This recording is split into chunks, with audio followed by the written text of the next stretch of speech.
This is Reynolds Podcast, The Creative Mindset. Hi everyone, welcome to The Creative Mindset, a podcast about what the future holds at the intersection of creativity and technology. I am Rei Namoto, the founding partner of I&Co, a global innovation firm based in New York and Tokyo.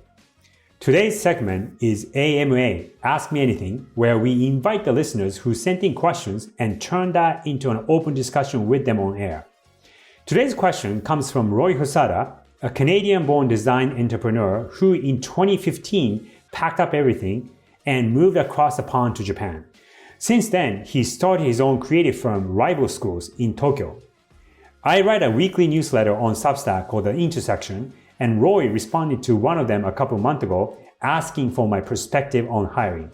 His LinkedIn profile says that he's the socially awkward founder, so I wasn't sure if he would be willing to be on a show and be vulnerable so openly. Turned out yes, and I didn't find him to be awkward at all. Roy's question is, how do you approach hiring as a small studio that must compete with big agencies and tech companies? So let's get started. Welcome to The Creative Mindset. Roy, good to meet you. Nice to meet you. Just a little bit about me. Born and grew up in Vancouver, Canada. I went to college, studied design and illustration.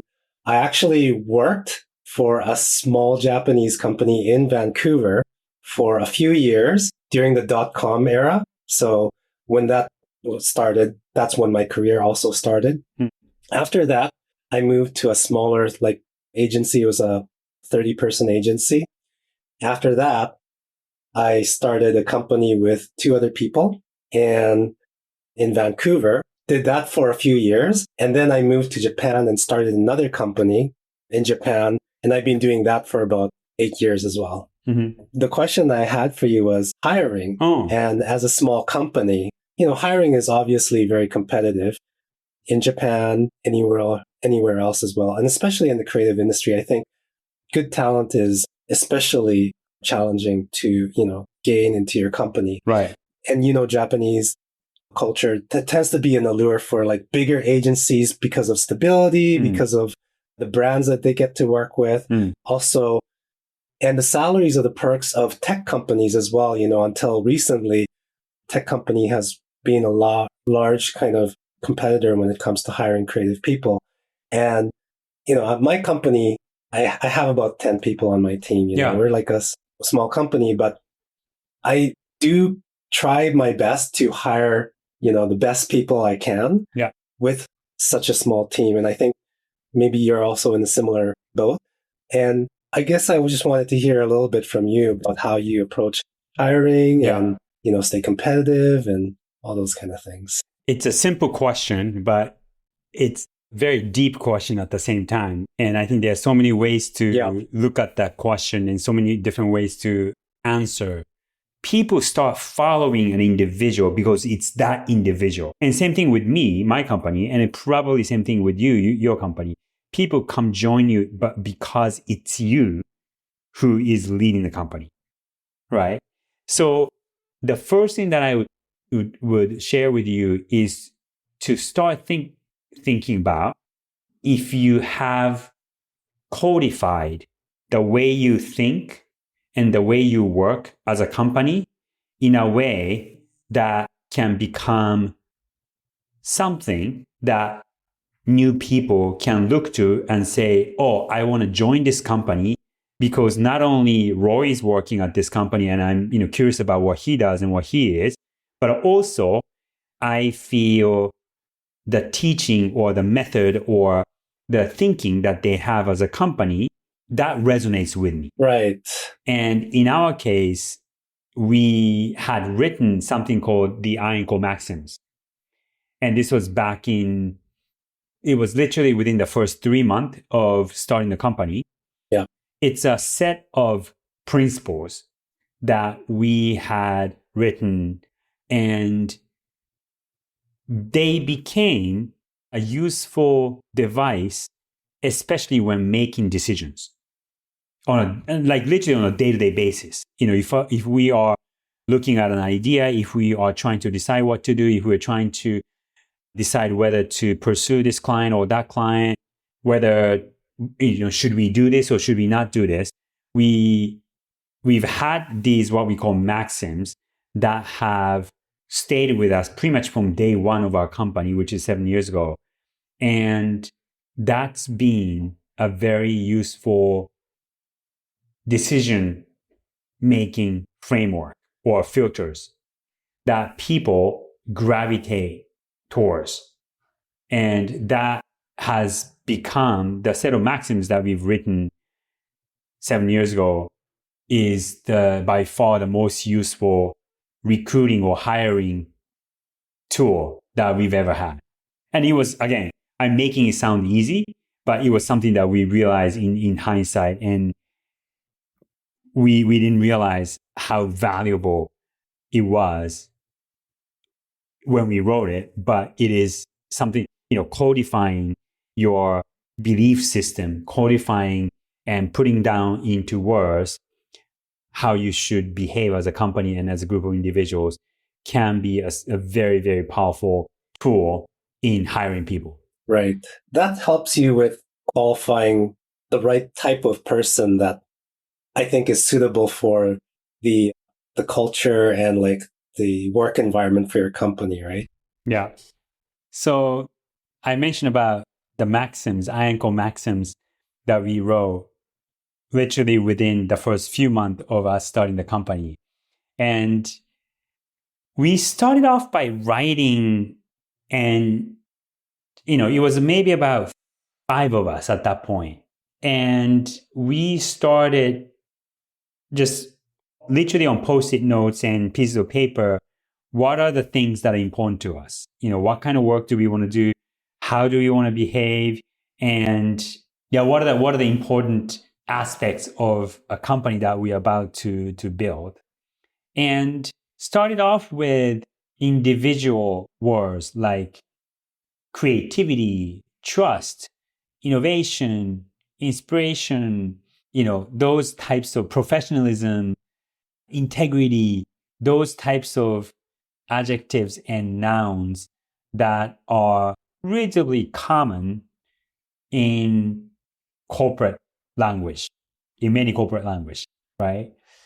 And this sounds a little self-serving, but I then pulled out at the time, and I'm not very active on this now, but at the time on my Twitter account. And I used to make these succinct, simple statements that I thought were insightful and interesting and inspirational. I pulled out some of those tweets that I had done in the past and say, when we say simplicity, and when I thought about, okay, simplicity is something that's important, but simplicity alone as a word isn't an actionable statement. Right. And then I remembered I had tweeted, when in doubt, subtract, and realized, what, that statement can help us think about simplicity in a certain way. And why don't we take that as an example of, hey, this is one way, one filter that we can have. And then from there, we just started writing, different statements that would help us take an action or make a decision.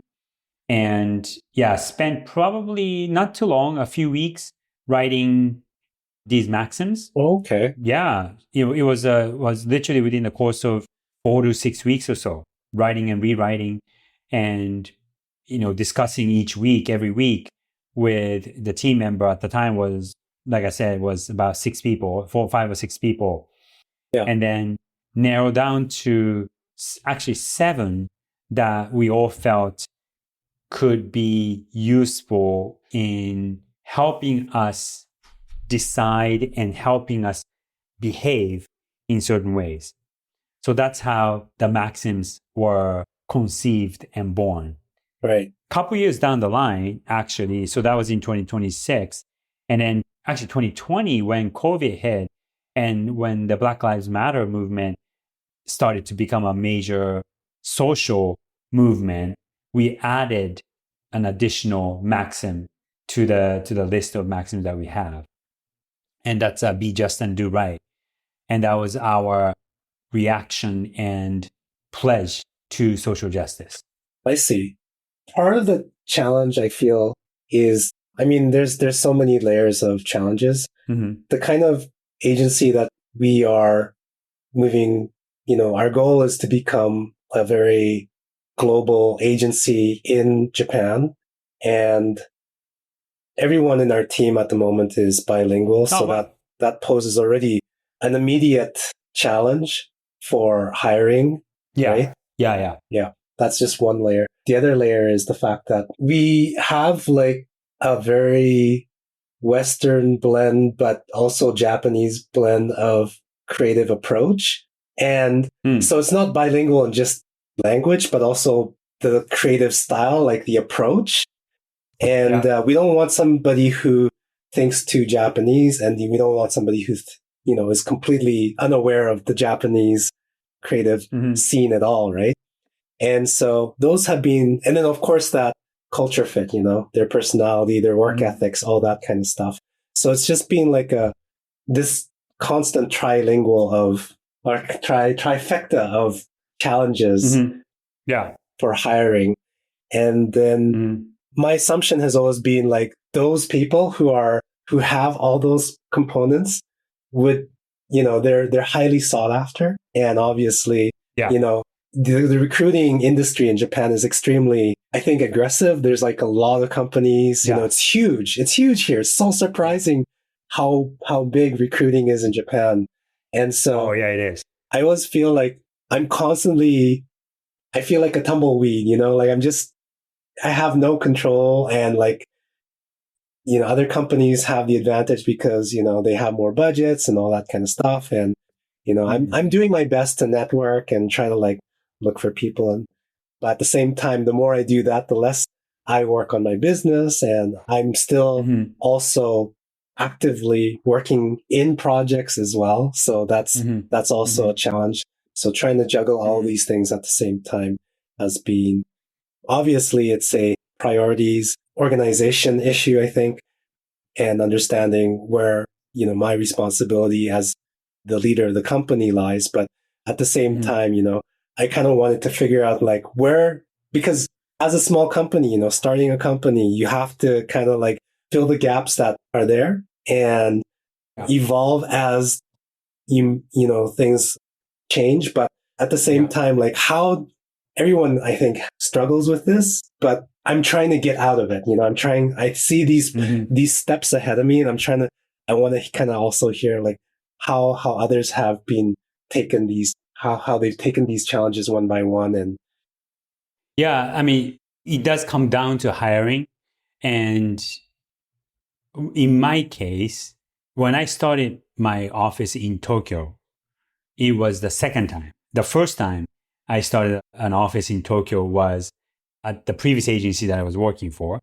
And that was my company. It was a big network company. And I was the chief creative officer for that company. And we needed to open an office in Tokyo because there was a lot of client demand. But I would say I didn't do a good job of hiring on the ground in Tokyo. And the office in Tokyo really struggled to take off just because it was like a rotating door of people, especially at the top. Yeah. And so the second time, which was when I started the Ainko Tokyo office, I took the time to hire the top people, top meaning not necessarily top talent, but like, who do I put at the top of the team? And I think if I'm understanding what you're saying correctly, and if I'm reading between the lines, that what you might need, and not knowing exactly what kind of people you have and what kind of structure you have, what you probably need is somebody who can replace you. Yeah, I think and so. Yeah. It doesn't sound like you have found that person yet. No, not yet. Definitely not. Yeah. So you get pulled into the day-to-day work, right? Yeah. So you have to work on the business as well as you have to work in the business. And by the way, I will also admit that I haven't figured out myself at my company. And the benefit and the curse is that when I was working for somebody else and I was the top of the food chain. And yeah, there was a lot of responsibility on me, but the company was not necessarily 100% dependent on me. Right. Now that I've started my own company, for better or worse, the company is dependent on me. Yeah. So there's a lot of pressure. So I will be the first one to admit that I have not figured out how to. I hate the word delegate because it sounds as if I'm trying to like avoid responsibilities.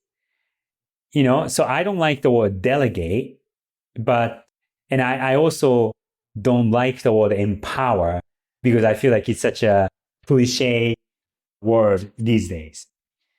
But it's an ongoing challenge to give autonomy to the individuals, particularly people at the top, directly below you, to give them the autonomy and the space and the freedom to feel like it's their thing, but also have enough involvement so that you as the top of the food chain can have enough influence on the direction of the company.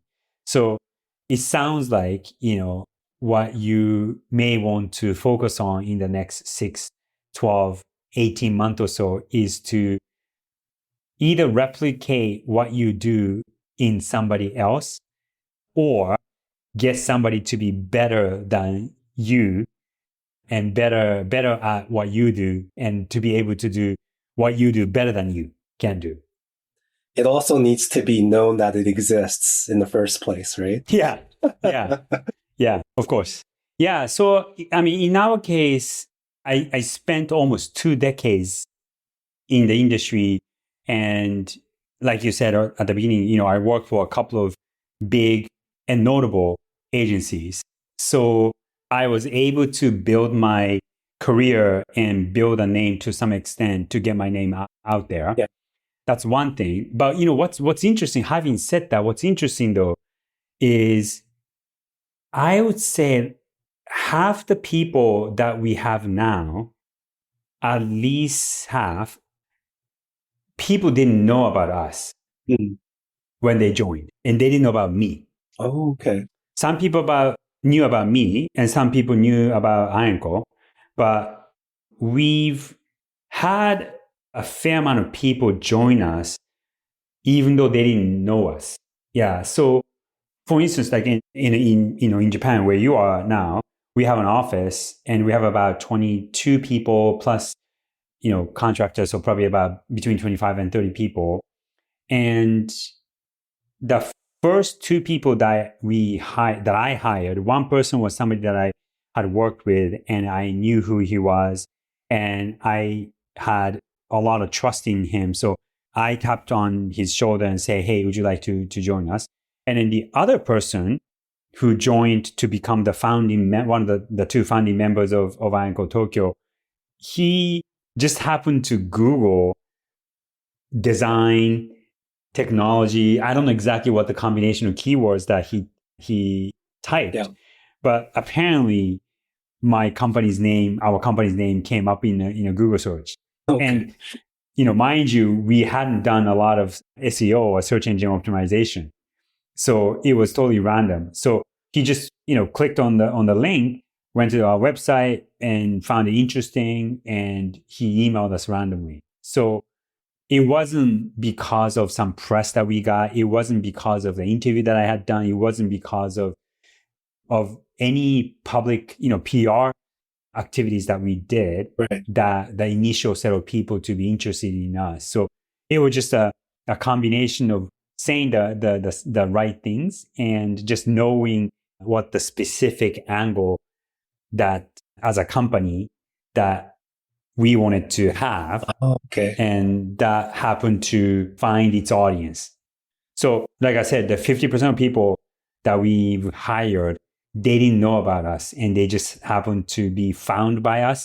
And also, by the way, we actually make a pretty proactive effort to reach out to people when we want to meet people, candidates.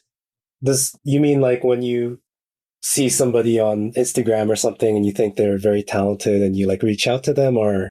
Yeah, and we actually we do have a recruiter that works with us. So they're not a full-time employee, but they are it's one person plus a couple of people that he uses. But we use a recruiting firm that has worked with us from pretty much day one. So they are our recruiting, almost like an in-house recruiting team. So they know us from the inside. Oh, okay. It's not like we're using an external recruiting agent, because I have mixed feelings about recruiting agencies, just because, I have a lot of respect for recruiting agencies, but at the same time, it's numbers, Yeah. right? So the more people they can refer and get hired, the more money they make. Right. So it becomes a volume game. Whereas when you get to know the recruiters, and when they get to know you, they represent the firm as well as anybody else could. Right. So we have, both in the US and in Japan, a couple of recruiting experts that we've worked. Oh, okay. So that way, and then they are actually the ones reaching out to people. And then sometimes, it's within 3 months that we hire somebody. Sometimes it would take more than a year. And hey, it might not be the right time, but let's keep in touch. And then a year later, good opportunity comes up and we hire them. That's really interesting, because I've talked to another friend of mine who has an agency, and they've hired their own in-house recruiter, and I think they're starting to see better results from that as well. Yeah. Yeah. Interesting. I would say so. Recruiting, it's such a key component of the company, and it needs to be the person who's doing the recruiting needs to understand the DNA of the company. And they are also the representation of the company to the outside world, So unless they can represent the company well, like I said earlier, it becomes a transactional game, as opposed to recruiting is a cultural decision. To decide who to hire is a cultural decision, especially when your company is small. Each person becomes such a big component of your culture. One person can make a big difference. Yeah, absolutely. Yeah. So we take recruiting very seriously, and we've worked with the same recruiter or group of recruiters multiple years, so that they know what we are like from the inside, and they represent us, not necessarily the recruiting firm itself. Interesting. For me, I know I was the one answering the questions, but Yeah. it helps to hear these questions, because some of them I've gone through those in the past. Some of them I'm still going through, and some of them are never ending topics. Right. Yeah. Yeah, I know. You can never master the art. So it's helpful to get these questions as well. So really appreciate you taking the time to reach out to me in the first place, and taking the time to chat. Yeah. Yeah, I mean, this has been so helpful for me. And like I said, there's a lot of stuff that I can think through, and I feel like are quite actionable from your responses. So thank you so much for the very thoughtful answers. Pleasure is all mine. Thank you.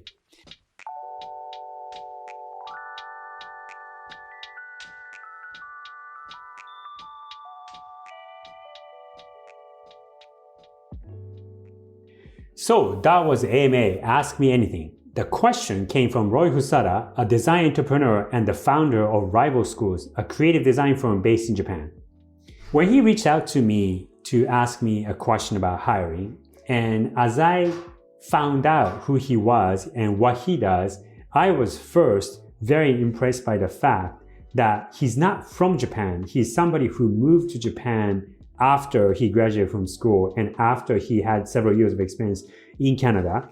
And as I said at the beginning of this episode, he packed up everything that he had back in 2015 and moved to this foreign country. If you are remotely familiar with Japan, it's actually a very difficult market for foreigners to break into if you don't speak Japanese. In Roy's case, he doesn't really speak Japanese, and the company that he's built hires bilingual people. In Japan, you don't find bilingual people that easily. So not only did he start a company in a foreign land, he's going up against a tide of not having enough candidates to hire from, especially because he's got this barrier of having to hire people who can speak English and Japanese. So I want to congratulate Roy for having the guts, the courage to leave his home country, to go to a foreign country and start a company and try to build an organization himself in this unfamiliar territory. When Roy and I were having this discussion about hiring and building a team and building a culture, I shared with him what we have used as a way to establish the way of being, the way of thinking, principles of who we are and how we do things. We call these Ironco maxims. Ironco maxims are a set of principles that we wrote probably within the first 3 to 4 months of existence of our company. At the time, we had about 4 or 5 of us. We went offsite. We stayed at this Airbnb house for a few days, talked about what kind of company we wanted to be, what kind of work we wanted to do, and how we wanted to behave. And these, what became our maxims, were a set of values and set of thoughts that were important to us. So just to share a few maxims, when in doubt, subtract is one of the maxims that we have. And this maxim has proven to be useful, especially when we are thinking about new ideas that we are trying to come up with and propose to the clients that we work with. Be tough, not rough. That's another maxim that we use, not necessarily for the clients, but for internal purposes and the way we behave to each other within the company. Magic over logic is yet another maxim, and this goes back to the first maxim that I shared, when in doubt, subtract. Magic over logic is a belief that we have and that I have about the type of ideas that we think would resonate and it would stand the test of time. When we established these maxims back in 2016, we had 7 of those. Over time, we've kept all 7 of those maxims. And then in 2020, we added our 8th maxims, which is be just, do right, in response to the Black Lives Matter movement, Stop Asian Hate movement, and any other social injustice that we saw in the world. And we also wanted to bake that into the way we behave and the way we work at Ironco. Not every company has to have maxims, but I do believe that a set of beliefs is an important factor or important asset of any organization. I'd like to thank Roy for coming onto the show today and be vulnerable. Just the fact that you've made it in a foreign land for over 7 years speaks volumes for your grit. And that is the most important factor for success, and you already have that. For others, I hope today's conversation can be useful, helpful, and inspirational in some way.